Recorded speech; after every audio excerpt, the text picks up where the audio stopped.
Jadi aku lagi mau siap-siap mikirin bikin konten untuk ucapan hari lahirnya Provinsi Maluku Utara.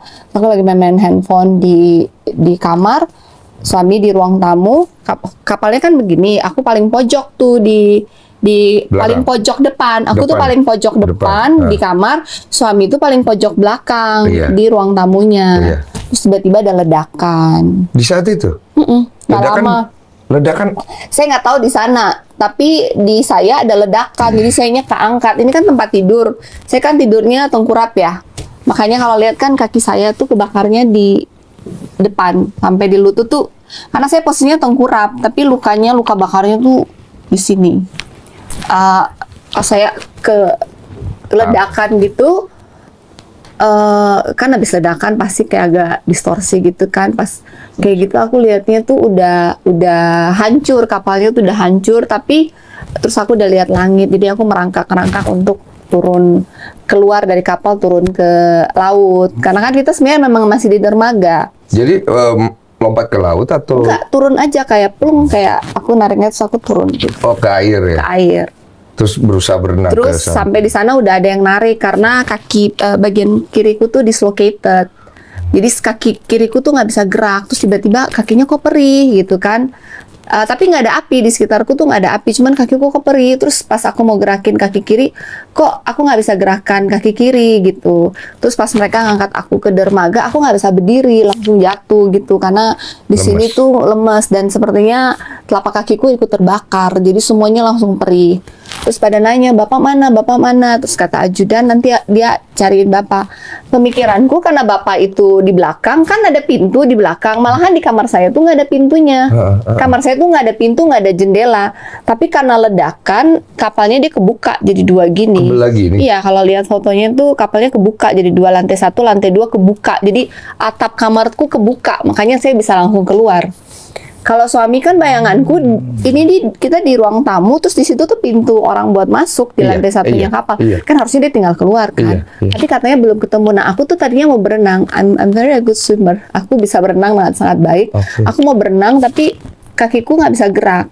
Dan masyarakat semua udah narik saya dan saya nggak punya energi.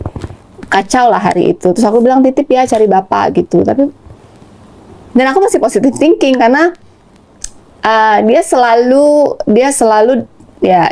dilindungin, dia selalu dijaga gitu.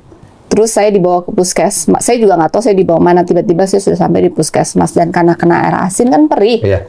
Terus di sana puskesmas nggak ada apa-apa, mereka cuma siramin aku sama NaCl. Jadi saya juga bingung dengan diriku sendiri karena perih banget, perihnya tuh sampai seluruh badanku tuh bergetar. Terus aku tanya, oh bapak ternyata udah ditemukan ada di rumah sakit. Terus aku bilang ya udah aku minta ke rumah sakit. Jadi mereka ngantar aku ke rumah sakit. Terus sampai di rumah sakit, he wasn't in a good condition. Gitu. Terus aku masih positive thinking karena nggak mungkin. Sorry. It's okay.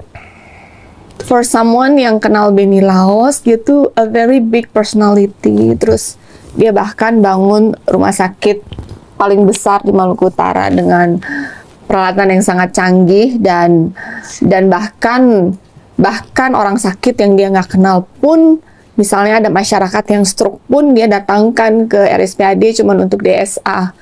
Bahkan dia bisa mengirim orang ke Singapura kalau sakit. Gak mungkin, aku merasa Tuhan gak mungkin dia selesai di sini.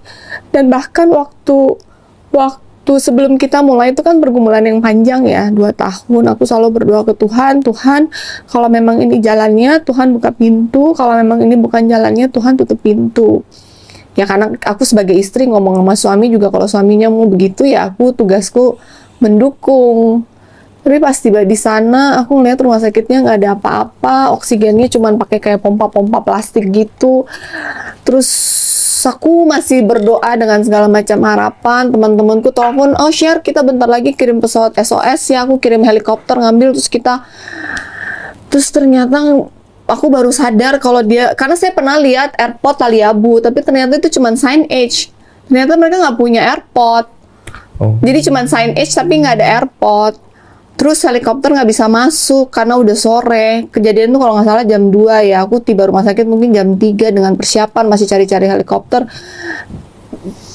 Jadi aku masih punya harapan dalam 2 jam bahwa helikopter bisa datang, kemudian kita bisa ke pesawat SOS. Jadi aku suruh pokoknya apapun tolong dipompa, jangan campur adukan politik. Ini nyawa manusia. Aku tahu itu kan wilayahnya paslon yang lain.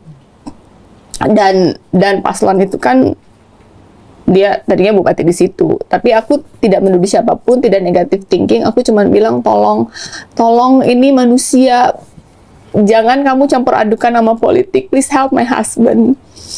Kebetulan aku juga kenal sama dokternya, jadi aku merasa aman. Terus ada temanku yang mendampingiku, dia ngerti gitulah, jadi dipompa, aku minta pompa, dia masih ada detak jantung, aku masih pegang detak jantungnya, badannya semua masih anget.